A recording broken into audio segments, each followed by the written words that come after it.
Well, hello, and thank you for joining me today. I've got a very special guest, and we're going to be talking about how ancestral health and how being a modern hunter-gatherer may help you improve your health and really beat the scourge that is modern disease. Now, Dr. Gould, thank you so much for joining me today. This is a really interesting concept, the rise of ancestral health and being a hunter-gatherer in our modern day life is something that it's discussed now, but in the dental circle, not so much. Right. I'd love to hear the origins of how you came to this concept of ancestral health with a dental perspective. Take us back to how you came to that. Right. Well, the first thing that people should understand is that humans evolved to be hunter-gatherers. That's really how our biology came into existence as animals on this planet.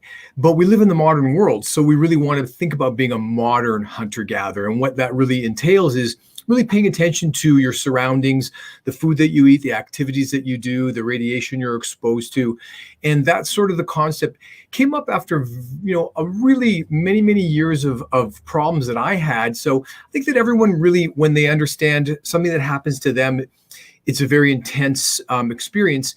And I have a history right from childhood of having chronic health issues. And my discovery of what had gone wrong with my health was really kind of a shocking experience. It took me back 80 years in time when I discovered another Canadian dentist. I'm a Canadian dentist by the name of Dr. Weston A. Price.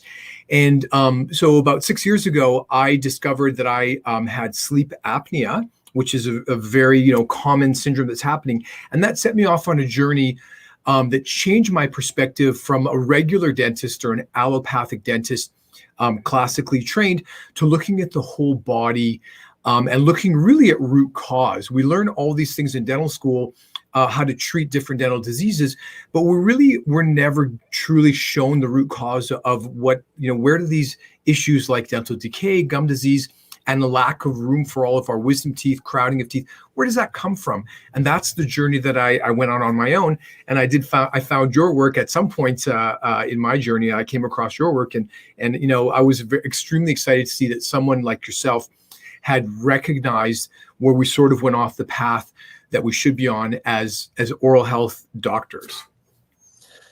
Yeah, it's so interesting. Everyone's got their own kind of way into this, but there's a lot of people kind of gravitating around this idea that we need to get back to our ancestral roots, and that a lot of the things we suffer and our patients suffer are from this disconnection and this misunderstanding that we really do have. A long-standing history of very planned and cultured traditions that create a healthy human being. So it's really interesting. How you've kind of melded all that into your career story. Right. Tell us about your personal health story. What was it that led you into thinking this way? Because I often find with practitioners, there's this personal way that they've experienced either conditions or whether it's a family member. What was it for you? Well, the change that really happened in my life. So I was one of those kids that had terrible dental decay. I had a lot of health issues as a child. I had allergies. I had my tonsils removed. I had a series of things that happened to me, and I recognized these same things in my patients. So to give you some perspective, this is my 31st year as a clinician, as a practicing dentist. I started my career in pediatrics and hospital dentistry back in Canada, and I'm a really good observer. And so what was happening to me, where it started to all click into place, was I was always clenching and grinding my teeth from really my early 20s on, and I always wore a grinding guard. But about 7 years ago, I started having issues with anxiety and depression, things that had never happened to me before. And I was clenching my teeth, not only at night, like so many people do, but I was catching myself all day long with my teeth stuck together. Now, very classic approach to allopathic dentistry is if you clench and grind your teeth, you're going to put in a grinding guard or a bruxism guard, which is very common. I'm pretty sure you do a lot of them in Australia because bruxism is everywhere. And something just wasn't right. And so as my health deteriorated, I really didn't know where to turn. None of my doctors, could put these different pieces of the puzzle together. But by accident, I found out I had sleep apnea, which led me on a road to discover vitamin D and then subsequently vitamin K2 and Weston Price. And I'm really a poster child for all of the things that can go wrong when a human animal is disconnected from their natural habitat. And what I sort of want to make clear is that when you look around you, we feel comfortable in this world. These walls, this lighting, my clothing, and the lives that we live seems normal to us, but they're really not normal. Humans didn't live like this for 99.9% of our evolutionary existence. And it's very recently that we've just moved into these really cages. And these cages that we live in, that we think are home or comfortable, they're cutting us off from the elements of life, from air, earth, fire, and water, from the natural habitat of planet Earth. And that's the environment that created our bodies. So I started to think about what had gone wrong with my health and how there are so many things that went wrong. And when I discovered, really back to Weston Price, I think the most profound experience I had is when I opened up that book. He wrote a book called Nutrition and Physical Degeneration. To anyone who hasn't seen that book, it has photographs taken 80 years ago of jaws and facial structures. And a picture is worth 1,000 words, because once you see how quickly a human's jaw can deteriorate in one generation, this is not an issue of genetics. This is something that happens in one generation. And Weston Price is the modern father of epigenetics, and that means above genetics. So it's your environment. It's what are you doing to yourself that is causing these problems. So I had to look back on my life and say, well, how did I turn into this sick person? I was born and raised in central Canada in a very, very cold place. And I was pretty much right off the bat born vitamin D deficient. And I also, I want to, the way you discuss ancestral health and having fat soluble vitamins, I want to give you some, breakdown of what this looks like to the parents of children and to people in general, to see what these symptoms are that maybe people brush off, like clenching and grinding. Oh, it's not a big deal. I have a grinding guard, so I protect my teeth. But what's the root cause? Bruxism is coming from the brain. It's a neurological symptom, and it's a symptom of something that we really need to start to pay attention to. So it was the combination of me going through this journey of figuring out my own health and then seeing the signs and symptoms of my own patients, seeing the broken teeth and the gum disease, people with diabetes, and starting to put these different conditions together and saying, wow, this is a progression of a disease. I'm calling it the modern epidemic because it's literally the disease of modern living, and it's caused by more than one thing. It's caused by us being cut off from literally our natural habitat. We wouldn't need to be worried about an ancestral diet if we were still living as hunter-gatherers, because there'd be no processed foods. Simple as that. Yeah, there's no question that, as soon as we start to eat the modern diet, we start to get on this track to this situation you're describing, where we're born into a world where we're just not as adept to our immune systems aren't as strong to deal with things. We're more reactive to certain situations, and it's so common today, and we've really lost track as to where that came from and how we get back. So it's great to see how this kind of journey that you come from, and also to connecting to Weston A. Price, which was very similar to my story. I want to hear about how you first opened that book, and what were your thoughts as a modern clinician, because it doesn't exactly fit into the template of what you were taught in dental school, right? So how did you process that, and what was your kind of journey to because you talk about epigenetics in the early 1900s, these things weren't talked about, so it's really a very forward and backward kind of thinking with understanding Price, right? Yeah, well, it absolutely is. So when I discovered Weston Price, and I said to myself, well, how would I not have heard about this guy? I went to dental school in Canada 35 years ago, a long time ago, and Weston Price grew up not far up the highway from where I went to dental school. So it was a little disturbing to just think about that. I actually called my dental school, called to talk to the dean, say, hey guys, this is still information not being taught. So it's really fascinating. But, through observation alone, Weston Price was a very bright guy. And at a time, people need to understand that, Weston Price wasn't a perfect person, because where he, in those days, Adolf Hitler was in Nazi Germany looking at epigenetics to euthanize people. This is a very dark time in our history. And this man was very forward thinking. He said, in exactly the same way that people are looking at the blue zones, everyone wants to know, well, why do people live to over 100? What's so special about a blue zone? Weston Price did something really smart. He said, my patients' teeth are terrible. I want to go somewhere where people have great teeth and natural dental health, and I want to evaluate what is it about that setting. And that's what he did. He took his wife and went on a journey around the world, and it was his observations of the different diets and the behaviors of the people that really put this together. So for me, I want you to understand that I was diagnosed with Crohn's disease at the age of 14.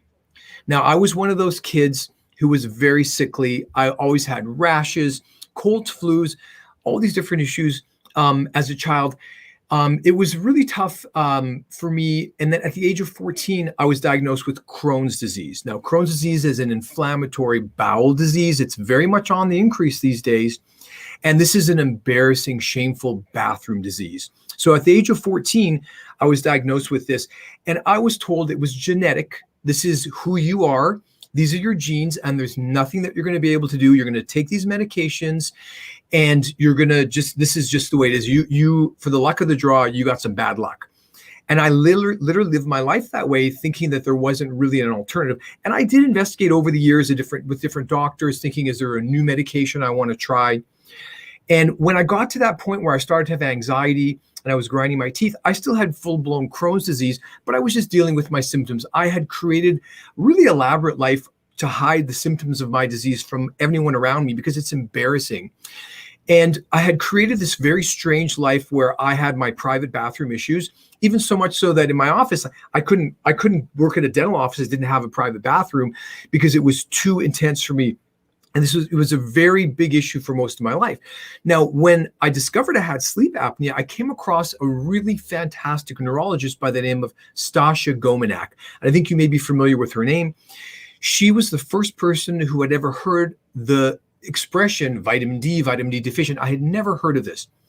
And I became very interested in her work, and her discoveries were that sleep disorders were very much tied to vitamin D deficiency through the gut microbiome, which is she's really the genius that put these pieces together. And it took me a long time to really get what she was talking about. So I went and got my first vitamin D test at the age of 48. It was 16 or 18 nanograms per milliliter because I had never been tested before. I had never taken a vitamin D supplement. I always wore sunscreen, and I was being careful of the sun. I thought I ate healthy. There's no vitamin D in a lot of food products.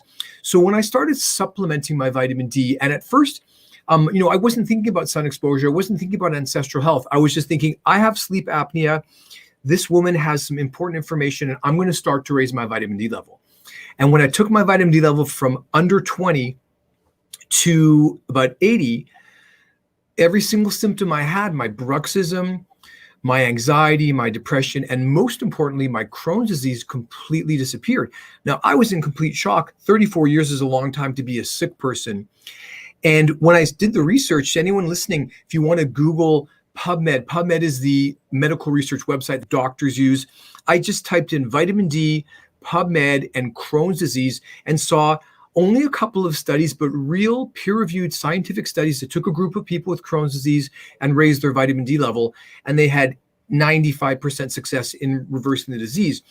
Now, when I went to my doctor with this information, they could have cared less. It wasn't something they weren't happy for me, but it was such a profound experience because I lived every day of my life with the bathroom. When you see those commercials where they're showing somebody from the inside of a porta potty, they're showing you somebody's looking at the line for a bathroom. That was me. That was my life. And I know a lot of people who don't have Crohn's disease still have bowel issues. They still have, constipation, or they have, IBS. And these are all just in the spectrum of this disease process. I just so happened to have a very bad case of Crohn's disease. I was very lucky I didn't have surgery. I was only hospitalized once. So I was luckier than a lot of people.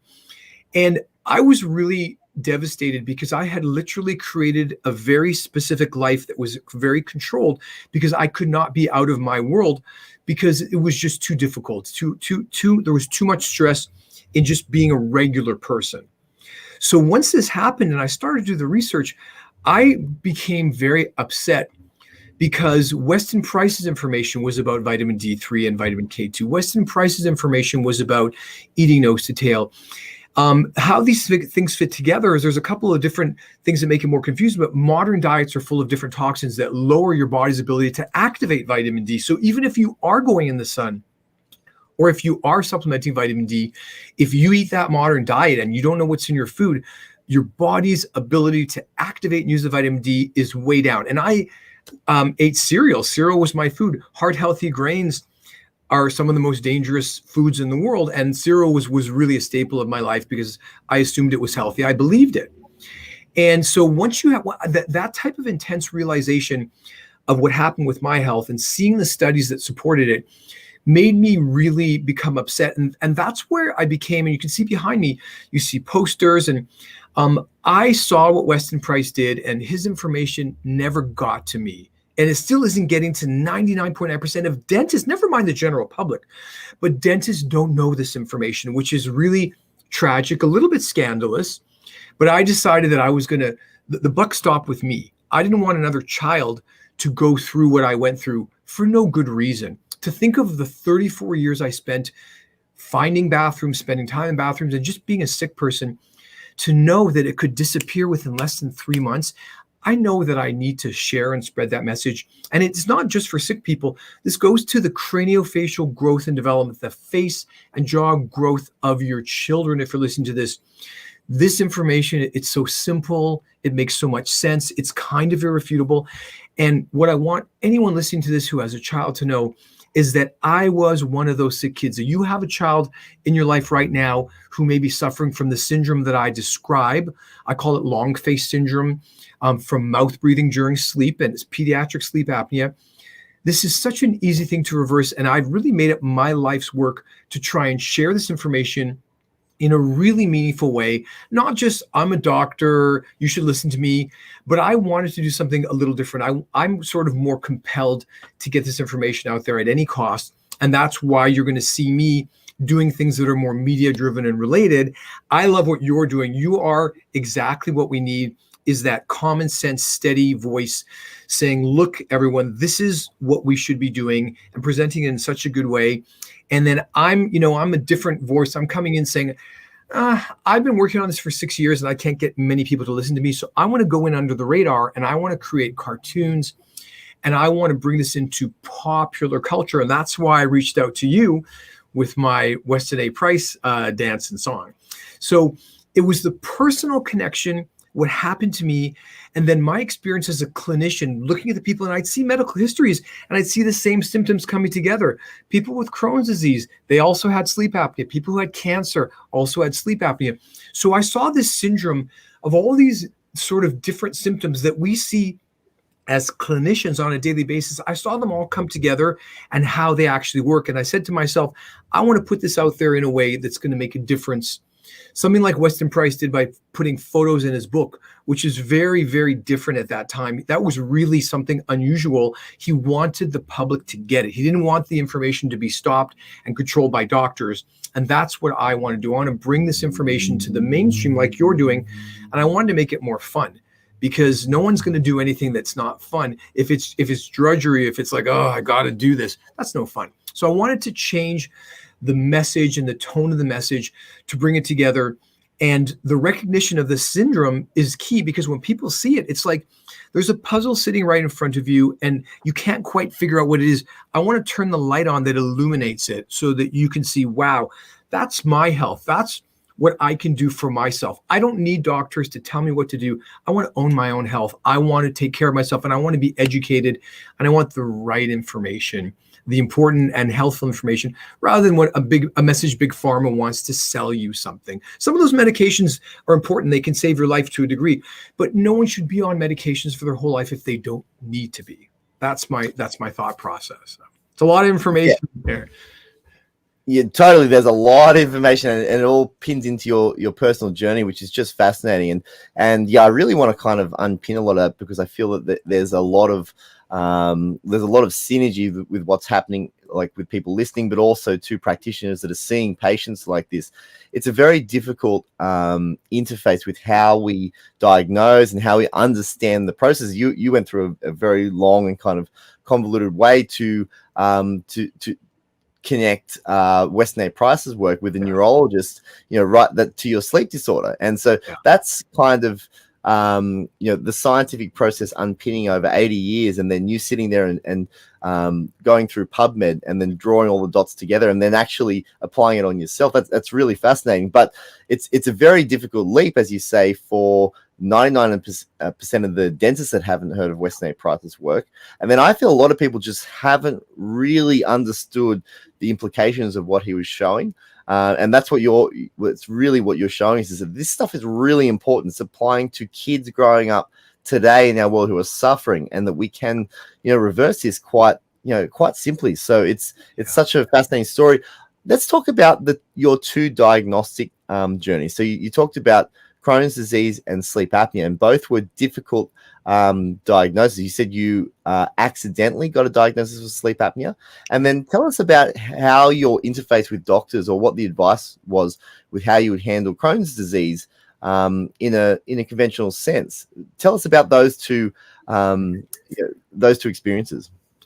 Right. Well, I guess we'll start with the pediatric stuff. It's very interesting that so 30 years ago. When I first got sick, it's really, I went, you become a victim. You get told that you're a sick person, and now you've got to go into the hospital for a diagnostic. And that's going to be, in those days, it was a barium swallow or a barium enema. And being 14 is tough enough without having to think about those terms. But at that time, the diagnostics were not that modern, and I was told there was nothing wrong with me. So then I had a secondary opinion. One of my doctors said, well, you better take him to a psychiatrist because he's making this up. And, I wasn't making anything up. So the new technology came out that was a colonoscopy that actually allowed them to see and make a diagnosis. But the whole experience is really, it's devastating, especially to a young person, to be told that there's something wrong with you, and that no matter what you do, you were born this way, and there's nothing that you can do to change it, which is really harmful, and it's wrong. And today, even today, you may have noticed I published an ebook on reversing Crohn's disease, and I did that mostly because I want to be able to sleep at night knowing that there's people out there, kids out there, just suffering for no reason. So I wanted to really break it down to make it easy for anyone to understand, because when I did reach out to my professionals, they were really not open to it on any level. When you say vitamin anything, they shut down. And to be able to get somebody who I respect, and I approached a lot of my dental specialists around here. Nobody really got what I had to say, and it was hard for me because these are some really educated, smart people, but they weren't seeing how it was fitting into their life. And I would tell my implant specialist, your failed implants, every time your implant fails, I can guarantee you that the vitamin D level is at the root cause, and this person is not having a vitamin K2 in their life. And so the bone is just not going to be able to maintain an implant. And, my father had an implant that failed, and I was wondering, well, what goes wrong with that? So it's still even disheartening to me that I live in a very forward-thinking area. My people, my specialists are really top-notch people. They just haven't recognized just how deep at the root cause this goes to a profession that they've dedicated their life to. And I think it's really hard for anyone who doesn't physically experience those symptoms themselves to really know. So that was, back in those days. I don't know how valuable it is to these days, but these days I know that when anyone has a GI problem, they go to a GI specialist, and the doctors are doing those tests. They're not looking at the airway. They're not looking for tonsils. Everything is very disconnected, and so all the medical specialists are, your GI specialist. I had a kid who came in. It's one of my favorite stories. He was 19 years old, and he came in because he had to have his lower retainer removed because it was metal. He was getting an MRI. And I said, well, why are you getting an MRI? He said, well, they think that they're worried I might have cancer. I've had a lot of pain, and I've got a lot of GI pain. And right away, I can see that he had a scalloped tongue. So I could see that there was an issue with his sleep. And then when I looked at his airway, his tonsils were completely occluding his airway. And so first issue is this kid is extremely vitamin D deficient. And I said to him, what's going on? I said, how's your sleep? And he said, I can't sleep anymore. And so the sleep apnea syndrome came to mind, but his GI specialist was able to put his scope in past those tonsils to see his GI, and he never got a referral to an ENT. So it's a very disconnected state of things, and it's not the doctor's fault. This is the way that medicine has developed in this country and a lot of westernized countries. When it came to the apnea part, to your listeners, I don't know, people have heard of sleep apnea. It's a gross, unappealing disease. It's a punishment. It happens to obese people who don't care about themselves. That's such a damaging message. And, when I first started to even ask my patients if they'd heard of sleep apnea, they would literally recoil in revulsion and say, I don't have that. And so when I started to get into this, I wasn't thinking about young, healthy people with sleep apnea. I wasn't thinking about myself. I never snored. I was heavy for a lot of my life, but in those recent years, I was more fit. And I was learning about how to do a sleep study at a convention. I did a sleep study myself. And in the morning, we brought down the studies to be reviewed. And I had apnea, pretty substantial apnea. And it was a surprise, but not a surprise. It was because I didn't understand the syndrome. And there's so much disinformation and misinformation about what it is. Everyone thinks it's caused by a fat neck that crushes your airway. That obesity is a result of poor sleep over many, many years. And when you see that poor person who's got diabetes and heart disease, and they're obese and they're wearing a CPAP, that's the end stage of the disease. This disease starts in childhood and youth.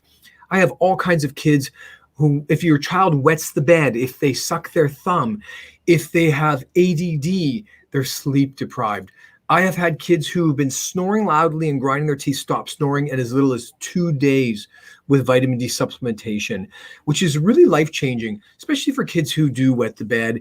And thumb sucking is a really interesting one because everyone thinks that thumb sucking is a bad habit, but we do mandibular anterior devices. We do devices to hold the lower jaw forwards. That's a child putting their thumb in their mouth.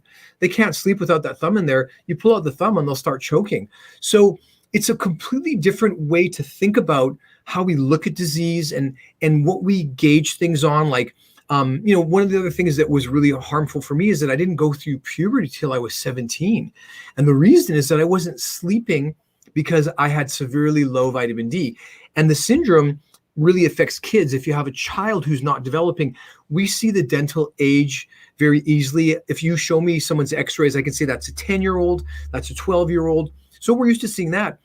But myself as a child, never mind the Crohn's disease, how embarrassing that is to not go through puberty till 17. You grow when you sleep. If you don't sleep properly, you're going to have stunted growth. So hopefully if any parents are listening to this, understand that there's these really obvious symptoms that you haven't heard about. Most people talk about bruxism and what causes bruxism, especially in kids. It's low vitamin D, and you can stop it immediately. And we can talk further on that, but that's what I see as a clinician. So I don't know if that sort of answered the questions that you were looking for, but so the take-home point is that I had no suspicion I had apnea. I was never told that I snored. I thought I was a great sleeper because I could fall asleep anywhere. And it turns out that's kind of a symptom of sleep deprivation, is being able to fall asleep, especially in a chair, that because you're sitting upright, your airway doesn't collapse. So when I realized that I had this, then I started looking at my patients, and I was 48. Everyone from the age of 18 to 50, I could see these signs. Some were obvious, some were not. And a lot of the people I'd say, hey, I don't want to give you a hard time, but I see these signs of early sleep apnea. Do you think that you would be interested in doing a sleep screening? And a lot of times people would be like, yeah, I think I might have a problem. And there's a lot of almost shame with not sleeping right. People are embarrassed. It's like, oh, no, I'm fine. I just have a lot on my mind, making an excuse for yourself. Sleep is a combination of behavior and biochemistry. You have to have both. It's a great point you bring up about the shame associated with some of these conditions. Snoring. People don't generally want to talk about it unless they're pushed to it. But also, with a chronic digestive issue, that really affects your life. You describe it so well. Put those two things together, and it's quite concerning to think that there are many people out there suffering from a two-pronged disease that they're not getting any answers from on either end. And when you put it into the perspective of a child that's growing and developing with their system struggling like this, they're not getting the deep restful sleep that goes through the all of the stages of sleep that release all the hormones like growth hormone. And then we don't develop a jaw that supports this airway and digestive system that creates a stable immune system. And then we have this really kind of inflamed system that becomes autoimmune to itself. It's really quite tragic when you describe it like that. For those trying to, because the disconnect you discussed with the medical practitioners, and this is how medical practitioners are trained, so it is how it is. It's no one's fault. But can you help resolve for some of the people out there that aren't understanding the connection between how the pathophysiology of sleep apnea connects to Crohn's disease? Can you help just draw us some of those connections there and how we pull that body together and understand, hey, these two things actually work, more or less in tandem? Right. Well, again, that's sort of why, I call my book The Modern Epidemic. It's a syndrome, and it looks different at different ages and stages. And ultimately, it's a broken gut microbiome that affects every part of your body. It affects your immune system. It affects your sleep. It affects your healing. It affects your mood, your emotion. And so it's kind of complex, but our gut microbiome is under attack. But there's really two big things of the issue. So I like to think of it this way, is that, we're in a symbiotic relationship with our gut microbiome, and the DNA of our gut microbes, they outnumber our DNA 100-1. So we really rely on those microbes. So where it comes down to it is if you don't have the right ingredients in your body, you're not going to keep the right gut microbiome. If you don't have the right gut microbiome, you're not going to make enough serotonin, you're not going to make enough dopamine, and probably countless thousands of other chemicals that we don't even know that much about, because this is a very new part of medicine, is understanding just how the combination of the gut microbiome is connected to the brain by the gut-brain axis.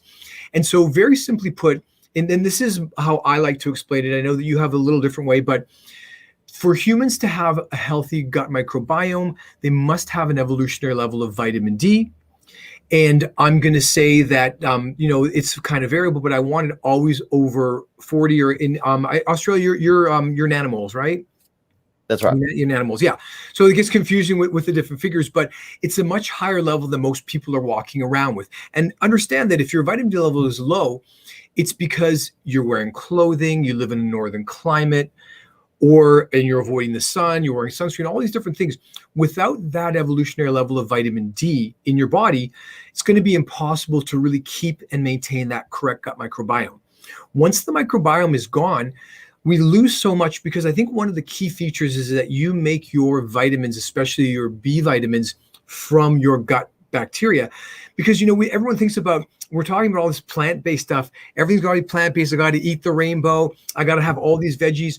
There's so many thousands of years that humans didn't have access to any vegetables, and we're in starvation mode, killing an animal only when they could. The way that a bear can hibernate is because the gut microbiome can make the vitamins that we need to use on a regular basis. So once we lose the gut microbiome, we lose all of the protective elements of how our body was designed.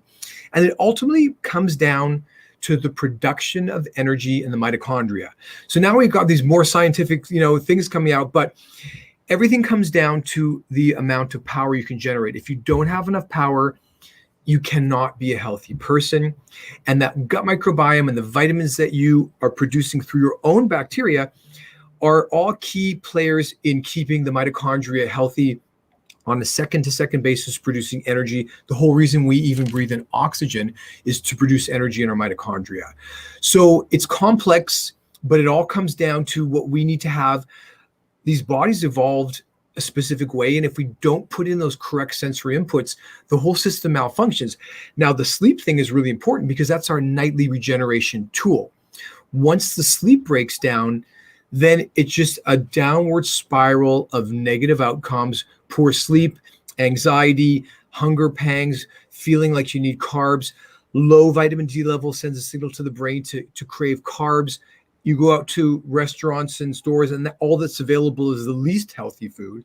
And even people who think they're eating healthy by eating a lot of fruit, it's not necessarily healthy. Fruit, to me, is a treat. It's full of sugar, and the fruit that we're eating is different than our ancestors' fruit. So you need to have your rest and regenerate every night to be able to be healthy. Once you lose high quality sleep, whatever's in your genetic background starts to make its way forward, and people really break down in all kinds of ways. They're almost always tied to not proper sleep, wrong gut microbiome, and not enough energy coming from the mitochondria. That's sort of how it ties together.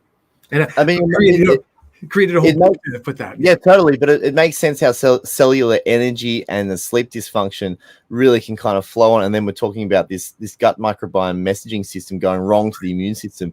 Then we get Crohn's disease, and it really is, like you say, it's a very complex syndrome, and people they display it in different ways. You know, see it in patients completely different ways, but it's the same mechanism. And you're describing the fundamental building blocks of our machine, our life, right? Basement root level, yeah. Yeah. So I was going to say that's where dental leads us. It leads us to this fundamental understanding of the body, and then we get the fundamentals right, and we can start laying these other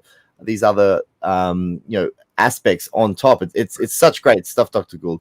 I'm going to take a question from the audience here, because I think it'll lead us into some more practical questions. Tanya asks, do you recommend people to get a blood test to determine their vitamin D level, and what do you think the number should be? All right. So I think that when I look at people's overall health and what is at the root cause of every disease that no one wants, cancer, heart disease, and dementia, vitamin D is in there. Vitamin D is at every level of your health. And I think it's the most important test. I want people to realize that when they go to their doctor and they get a cholesterol test, that the entire industry is designed around making billions of dollars on giving prescriptions to lower your cholesterol. So their focus is to get a diagnosis to sell something that's going to make them money. I personally don't believe in that. However, I think that the vitamin D test is the single most important test that you can do, because I think that if you dig deep, what you're going to see, just what I saw, you're not going to find people on this planet who have an initial diagnosis of cancer and have a very high vitamin D level. That doesn't exist. Those two conditions, cancer and high vitamin D, they don't go along together. Generally, what happens is someone finds out they have cancer and they later find out that they're very low in vitamin D. And it's not causal, but I believe that having a low vitamin D level allows cancer to develop. And that's what the science that I very clearly see shows. So the answer to your question is, I absolutely recommend a vitamin D test, and definitely more than once. And I recommend people monitor and track your vitamin D. If you are a hunter-gatherer living out in the woods, you wouldn't need to do that. But because you're a modern human, I absolutely agree that they should be tracked. I personally want my patients to have a level of 150 to 200 nanomoles. That is the sweet spot that I want. That's a 60 to 80 for US audiences. And I want something that's over 100 is what makes me happy to see. Makes sense. And for many people, they'll get their readings back and tell they'll be told that they're actually in the moderate range, and then often they have to do their own tweaking. Yep. So most of the audience, just to clarify, nanograms per milliliter is the US, and then nanomoles per liter is the Australian, UK. And there's probably more of an audience in the US here, so we're fine to talk in nanograms. Okay, yeah. 60 to 80 or 150 to 200. Those are the ideal. That's what I really like, personally. Dr. Gould, this topic keeps coming up. Abdi asks, is it impossible to have a healthy microbiome consuming a whole food plant-based diet? Nothing is impossible. I think it's very difficult because there were no vegan or vegetarian hunter-gatherers. They just didn't exist. It doesn't make any sense. Humans are not plant-based, we're animal-based. What made the leap between plants to animals is cholesterol. Cholesterol is a specific fat molecule that is really the glue that holds us together, that allowed us to be animals with flexibility, to be able to be disconnected from the earth and walk around. So I believe that even though we have this concept that plants are healthy and that eating a diet full of all these vegetables is really great, I think the evidence that I've seen is just not there to support that. I don't believe that anyone under the age of 21 should be on a vegetarian or vegan diet. I don't believe it's safe or healthy. I believe it's completely wrong. I understand the ideas of, not wanting to eat animals, but this is evolution. This is what Mother Nature did for us. We became the top of the food chain specifically because we figured out how to eat these animals that are the closest match to us, initially by cracking open bones and having bone marrow. And our bodies use fat as fuel. We do not use sugar as fuel, we can. That's not our fuel. Protein is not fuel for us. Your choice in your mitochondria is sugar or fat. I like to think of our bodies as a hybrid car, and the electricity is fat and the gas is sugar. So you can drive around your hybrid all day long burning sugar, but it causes pollution and it's not good for the engine. You don't want that noise and everything. You want to be in electricity, and that's what eating fat is. Burning fat is our primary fuel source because we store it. That's what your mitochondria wants. It wants organic grass-fed fat. Biggest problem with the vegetarian issues is that glyphosate and many other similar herbicides, pesticides are infected in our food. You can't smell them. You can't see it. You can't taste it. No one's testing for it. And some of the products that I've personally tested, some of the protein powders that allow somebody to be a vegetarian and not eat animal-based foods, these are highly infected with glyphosate. And glyphosate is an antibiotic. It will kill off your the gut microbiome. It will be destroyed by glyphosate, and it will selectively kill off the bacteria that you don't want dead. So I think that it's possible. I think it's much too difficult. And I think that if you, to be able to keep a healthy gut microbiome, it's possible, but it's unlikely. I think it's the amount of work that you'd have to do and the amount of research would be very, very difficult. I hope that answered the question. Yeah, it absolutely did. It's a difficult one. But going back to Price, he showed specifically that each culture made sure that they had these prized and animal raised foods and animal foods themselves because they contain fat soluble vitamins, and you just don't get the fat soluble vitamins from anything but an animal that's raised on pastoral and natural sunlight. There's no way around that one. And when we're talking about the physiology that runs the gut and the brain, it just you really have to consider how our body requires these nutrients. Yeah, fascinating that Price noticed and all the different, the different communities. They knew when they had young people who wanted to conceive, they knew to feed them those prized foods. Really, really cool. The collective, memory of the tribe is really, really incredible. It's a shame that we lost so much of that, in the early 1930s. Well, it's still there. And it's coming out so well in you. So, there's hope yet, right? Absolutely. Absolutely. Claudia asked, does vitamin D deficiency cause sleep apnea, or sleep apnea cause vitamin D deficiency? What's your take on that? So that's a great question because both of things are true. I like to think of vitamin D as a metabolic hormone. And the reason is if you're extremely active and you're wearing up your body, you're going to create inflammation.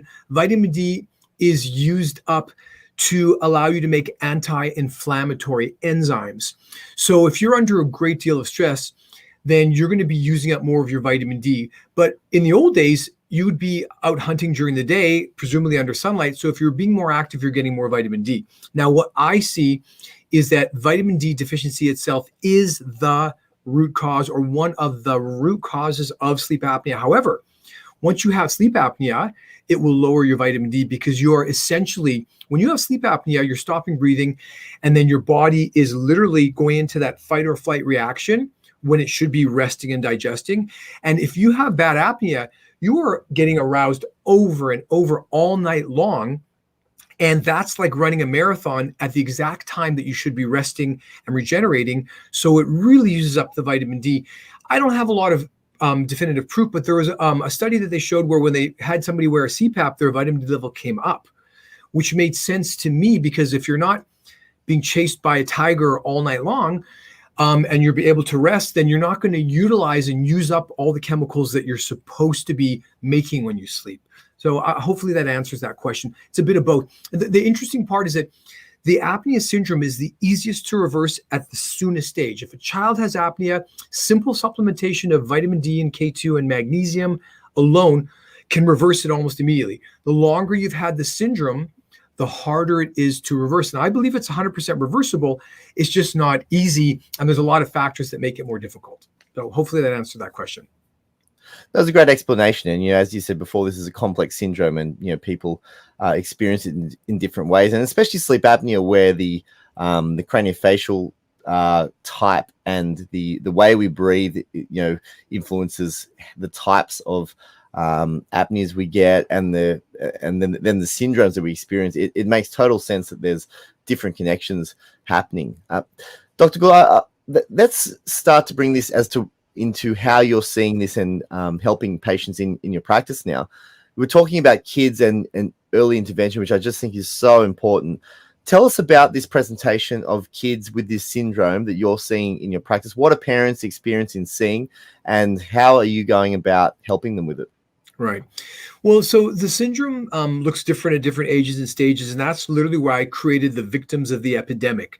And these are caricatures that I created with one of my patients who's an artist to show you what this syndrome looks like at different ages and stages. And the symptoms are different. So the book that you see behind me, it's available for free for download from my website at modernhuntergatherers.com. And you can scroll through the different victims, and something's going to jump out at you. So when we look at kids, they're going to present with these symptoms: swollen tonsils, multiple colds and flus, bruxism, clenching and grinding or snoring, poor sleep, ADHD, warts, viral infections, and delayed growth. So those are the classic presentations of, I call that pediatrician's blight. That's my caricature. And when we see those kids, something as simple as giving them vitamin D supplements, changing their diet, giving them more of a whole foods diet, it can profoundly change them. And they get, basically, I call them transformation stories. So pediatrician's blight changes to pediatrician's delight. And so these are the kids that are always going in to the pediatrician. They're always having colds and flus, Kawasaki syndrome, all these weird things that happens to kids. Most of it comes down to this specific thing. And then also the kids who have decay, a lot of dental crowding, or who have a tongue thrust swallow, who, if you ask your child to swallow, they have to close their lips. If you try and stop them, they can't. They have to close, their tongue has to go forward to close their airway to swallow. So, and those are the kids with delayed dental growth, and then the kids who need to go to the orthodontist at age 6 or 7 to widen the palate, the very high narrow palate. Those are the classic symptoms. And then the next stage up is going to be, I have terrible teen, transforms to terrific teen. That's going to be acne. It's going to be insomnia, poor sleep, all the things that the kids get to that 13, 14, they get to be really kind of unmanageable. And, that's how it plays out at those ages. So, anyone can check that out. See, just, it looks different at different ages and stages. And hopefully that made sense. So definitely childhood bruxism, a lot of decay, and sleep issues. It's great that you've characterized it like that, because, as you say, it really kind of hits people in a certain way when they say, hang on, this is my child, this is exactly their life. And so, putting it together for parents like that really can be very powerful. So we'll bring that up right at the end too. Sure. Christina asks, what supplementation of vitamin D would be possible to reduce enlarged tonsils to avoid surgery? Do you think that surgery plays a role? What's your take on that? So tonsil size is inversely proportional to vitamin D status. I have 3 studies that show that. So what that means is that the lower the vitamin D, the bigger the tonsils. Now, if you have a child who has very large tonsils and you supplement their vitamin D to an evolutionary level, to 100 at least, maybe 150, we see resolution all the time. One of my dental assistants was told she needed surgery. Her daughter needed surgery. She was 13. Never had a vitamin D test, never had a supplement. We supplemented her. We didn't actually even get a level. I just told her what dose to take. And I said, give it 3 months, and the tonsils resolved and she never needed to have surgery. Sometimes past a certain point, no vitamin D is going to help. There's always, the cases that are going to require surgery. But I wouldn't do surgery on a child unless they had that higher vitamin D level, because even the post-op, the healing, the surgical experience, you want your child's vitamin D level to be high because it regulates the immune system. You don't want your child going into a hospital with low vitamin D. Hospital infections are real, and the people who get them are the people with a low vitamin D. Those are the superbugs. Those are the people who are affected. So the answer to the question is, depends on the age, depends on the level. But before I would do any surgery, I consider any surgery like a tonsillectomy, I hate to say this, but I consider it mutilation. And we can do it. Sometimes people need surgery. They have a deviated septum. They can't breathe through their nose. Going to have surgery. They have turbinates that are just not letting air through. They have to have surgery. But I want to run down the natural opportunities that I have before I'm going to go to anything that's tonsillar tissue is important. I don't want to remove it if I don't have to. So I would definitely try 3 months at a level of over 100, preferably 150, to see if they resolve. And you may have a hard time finding a doctor who wants to go along with that, but everyone should have a choice. At least the information should be out there. Don't hesitate to test your child vitamin D more frequently. Here in the US, we have at-home testing. You can puncture and send in a blood spot so you can get your child's level. We've done it with patients where they'll take their child and get their toe and get a blood spot and send it in, because we don't want to take blood from kids. It's kind of it's not something that we do on a regular basis. It's not easy. So hopefully that's useful information. Absolutely. And the point about building up your vitamin D levels before going in for a surgery is so poignant, because as you say, we're starting to interface this with implant surgery. That better quality bone comes from people with better source of nutrients within their own system. So it makes total sense that if you do have to go through a surgery, that you should be thinking about building up your own resistance, because your body has to go through a healing process. So that's a great point that I haven't heard anyone bring up before. Dr. Gould, Laura asked, what supplements do you recommend for children? Mine, of course. No, I've been in development, so I have. At this point in time, there's a couple of companies that make chewable D3K2. Something that I've been trying to develop is a line of sugar-free chewable vitamins, because I'm a dentist. But at this point in time, you can always just take either the vitamin D, the little you can puncture them and put them into your children's milk or juice, with K2 as well. So you may have to do this at home. Here we have Nordic Naturals is the only company that has a D3K2 gummy, and I think it's 2000 IU with 90 micrograms of K2, which I think is a great supplement, and that's the one that I recommend. I have a product that I'm trying to get out there. It's called Soul Candy. It's vitamin D3, vitamin K2, magnesium with MCT oil, and prebiotics. That's a chewable, sugar-free chocolate candy. I'm really trying to get that product out there because there really aren't a lot of good options. Everyone's talking about intermittent fasting and time-restricted feeding, and you never want to starve your child. I developed a chocolate candy that will keep you full for a while. So rather than having cereal or some processed carbohydrates, that you could have this type of chocolate. And so hopefully I'll get it out there, but there aren't really a lot of good ones. So you can just slip it into your kids' food in that way. I'm not sure if there's anything available in Australia. I haven't seen that. A great point too, in terms of these nutrients are absorbed with fat, so they should always be coupled with fat. So finding a supplement or yours when it's ready, hopefully, so that the body absorbs it. Yeah, I mean, like there's lots out there. And obviously people have to work with their physician and with their own individual needs too. Right. Dr. Gould, you're working on a lot of projects to help this information get out there. What are some of the most powerful tools you've found, or how do you see this panning out? This is a big problem we've discussed. It talks about how our species really has gone down a few notches since when Weston A. Price was walking the globe. Right. How do you feel that we start to fix this? And you've done a lot of work to get this message out there. What are the things that you feel that parents and even people like yourself that are suffering from these problems can do to really change this? It's a tough one. So you have to understand. So I really examined, when I started, to me, when I saw this whole syndrome, it was very obvious to me. I really tried to convince some people, and no one really has an extra space, especially with COVID or after COVID, has an extra space in their life to do things that are going to be difficult. So I went back to what did Weston Price do that really would have been successful today, putting pictures in his book. What's the next step? So what I wanted to do was bring in the modern media. So I'm focused on bringing this information to the general public in a fun and memorable way. So I created these iconic cartoon characters you see behind me.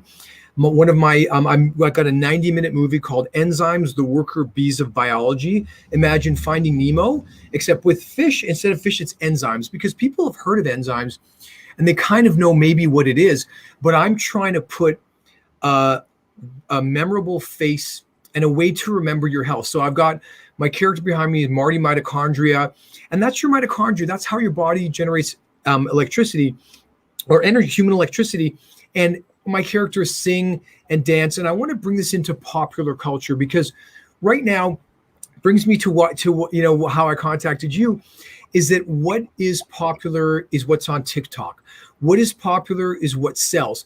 Kids want to buy toys and different things that are going to be the most exciting to them. And I examined the kids market and watched the cartoons, and it's terrible because people are creating a toy and then they're making up a cartoon to sell the toy. And I said to myself that what I remember as a kid was Schoolhouse Rock. I don't know if you guys had Schoolhouse Rock in Australia, to anyone listening to this in the US or Canada. This is taking any idea and making it into a song, a dance, or something fun so it becomes memorable and can become ingrained in society. So I looked at what was going on, and what's kind of interesting is that we have our popular culture, our celebrities. And so Cardi B is somebody that everyone knows, or I was not a big Cardi B fan. I didn't know what her work was, but kids are all doing this WAP song, WAP dance. And one of my patients came to me and said, my 11-year-old is singing the words to the WAP song, and I'd never heard of it. And when I saw it, I was just mortified. And I said to myself, this is an opportunity to substitute. And WAP, Weston A. Price, came into my mind, and I said, we can make a play on this and take something that's embarrassing and not appropriate for children, and let's take something that can be fun. So that's why I did a song and a dance so it can be on TikTok, and that's why I actually, no pressure because I know you've got a lot going on in your personal life, but I challenge you to do the WAP dance as the Weston A. Price dance, not the other one, because whether you wanted to know it or not, kids 11-year-olds are seeing this. I wanted to give them an alternate narrative. I wanted to give them something more fun. My one of my associate dentist kids was so excited about Finding Nemo and all this stuff, and I brought her pictures of my enzymes and my different cartoon characters, and she fell in love with them just exactly the same way, except that rather than just doing nothing, these cartoon characters, they tell a story. You're going to hear Kathy Cholesterol sing her song, I've Got Your Back. It's a love song from the molecule of cholesterol to you as a person to let you understand that cholesterol isn't your enemy. It's one of your best friends. So the only way to, I can say this, you should be eating more red meat and having higher cholesterol. People will be like, you're crazy. My doctor's telling me the opposite. I want to hear 3, 5, 7 years from now, kids say, when I heard Kathy Cholesterol sing I Got Your Back, I fell in love with her because she reminded me of me. I want to go to children and get them early so they can understand and be excited about science and be excited about the physical world around us and how our bodies work. Because it's really no different. Kids learn and memorize video games, the most useless information. Let's put this stuff out there that's more interesting, that's more informative. And I included all my cartoons to be both adult friendly and child friendly because the adults are going to learn from the children and vice versa. And my caricatures and my cartoons, they're not meant for kids, they're meant for everyone. The way I used to watch the Roadrunner and the Coyote, and if you're a kid, it's a good show for you. If you're an adult, it's a very tongue-in-cheek humor. And that's what I really wanted to create. I really wanted to be able to bring this just such obvious information out into popular culture. And that's what you're going to find when you look into my work. I've got a lot of my book that's available. It's just a preview for all my other stuff. I want to make this part of culture and make it fun. Not like, we got to learn science. I don't care. I want people to be singing the songs. Character behind me on this side is deuterium. No one knows what deuterium is. It's a stable hydrogen isotope. But when you hear deuterium sing his song, it's called Deplete Me. And I want people to be singing the words and humming the tune before they really get what the science means. And it's being a bit tricky. I'm being a bit subversive here, but my intentions are good. I want to take what Weston Price did by putting his photographs in that book and kick it up to 2021 and the way we live now. The world's a different place. Got to get information out in a completely different way. Dr. Gould, it's so true that people are visual learners, especially children. So, it's great that you've kind of gone down this road to help people digest. This is complex information. We went through at the start of this interview, how complex these systems are, but we're trying to get it to a very, very simple level. And I think, are these books and education tools, are they things that you developed that you helped in your practice? Like, did you find this helped with your patients, and that's how you've gone on the road to publishing these tools? Well, so sort of yes and no. So I collaborated with artists and musicians to create these because I wanted to infuse the science into the characters. So I met with my artists and I explained the personality of the different characters and what they would be like.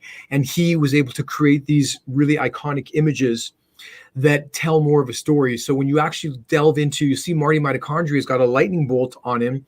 But when you look deeper, there's little round things, and those are the nanomotors. Those are the little spinning rotors that creates ATP, or Mother Nature's electricity in our body. And so I wanted to really infuse the science into them.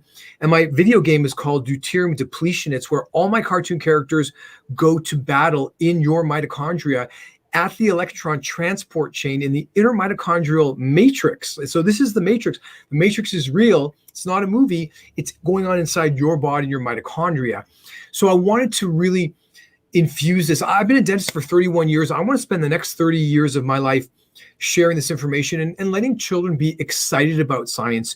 So when kids play a video game, they learn all the different rules. In this case, they'll be learning the different characters' powers. So they're going to be learning science by just playing the video games. The character is SOD, superoxide dismutase. Enos is my main lead character. It's endothelial nitric oxide synthase. When your 6 or 5-year-old starts to talk like that, it's going to scare people, but this is a good thing because they're going to be able to learn this so that it's just natural to them. And so I created all this, not so much for my own practice, but I don't want a child to go through what I went through. My life was wasted, 34 years of shame and pain, literally for nothing. And it's my reason for living is to share this at such a higher level so that it can, this information, it was hidden from me, it was hidden from you, and it's still being hidden from our medical professionals. I wanted to put this out there in a way so this information cannot be subverted or hidden ever again, so that it becomes part of our regular language that we use. And I wanted people to say, I've got my caricatures, angry man syndrome. I wanted someone to say my boss has angry man syndrome. So I have a bit off a pretty big chunk here. I want this information to take root so that it becomes part of popular culture. And the way I sort of think about it is, we talked about, being a modern hunter-gatherer. My book is called The Modern Epidemic. What is the cure to the modern epidemic? It's called tribal life. It's emulating the behaviors of our ancestors without having to move back into the wild. So it's doing certain things. I have something called radiation rules, watching the sunrise, watching the sunset, being aware of your radiation around you. So it's really taking our modern lives and trying to incorporate healthful things without having to, do things that are completely disruptive to your modern life. So it makes total sense. And I just want to thank you, Dr. Gould, for your journey and inquiring mind to unpin a lot of these things, because a lot of these issues need a practitioner's analysis to kind of really understand what's going on, and then the effort and thought to be able to bring that in a digestible format. It's very difficult, and so I want to thank you for that. And I really I look forward to how this plays out, because I really believe it's an important message that kids need to hear. Where can people find your book and your programs? Right. So my website is modernhuntergatherers.com with an S. Everyone puts Modern Hunter Gatherer, but there's an S there. Or my name, Joel Gould. If you go to that website, I sell my vitamins. I sell blue blockers, which is important for circadian rhythms. And I sell things because if something isn't successful, no one's going to care about it. So obviously I have a lot of merchandising. And go to that website and go to my dental website is Modern American Dentistry. And I do have a new feature that will be coming up that you can book a consultation with me to discuss your sleep. I have a YouTube channel, modernhuntergatherers.com. I have a lot of videos out there. I have 3 books that I'm hoping to publish as soon as possible, but I'll self-publish. I've been in negotiation with some publishers, but as you know, you've got a great book out there. You know how hard it is to get a book done through a traditional publisher. So I'll probably be breaking up my books into different ebooks that'll be available for download or minimal cost, because this information is overwhelming and I want to just keep it into bite-sized chunks I call it infotainment, because you want to learn something, but you also don't want to be doing work. I don't want to be, at the end of my long, busy day, I don't want to be doing extra work. So Joel Gould, modernhuntergatherers.com. And I still do my own Instagram. Instagram is modern_hunter_gatherers. I still respond to my audience, and I love taking questions. And I'm at the stage of my life where I really like hearing the feedback from people.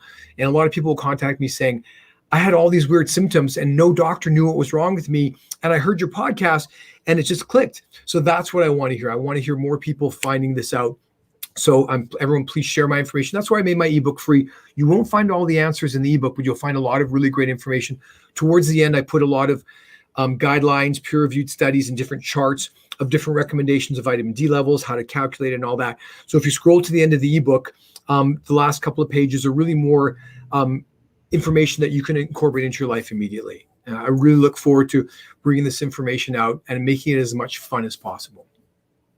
Well, Dr. Gould, I can't underscore how important I think your work is and how this message has to go forward. So thank you again for sharing the time with us, and I really look forward to seeing how all this plays out. And, you know, I'm hopeful that this information can get out so that the next generation can really not experience these diseases as you've described them. Thank you, Dr. Gould, again, and I look forward to chatting to you soon. Fantastic. I always like to end this by saying the future is bright. Thank you. Absolutely agree. Thanks, Dr. Gould.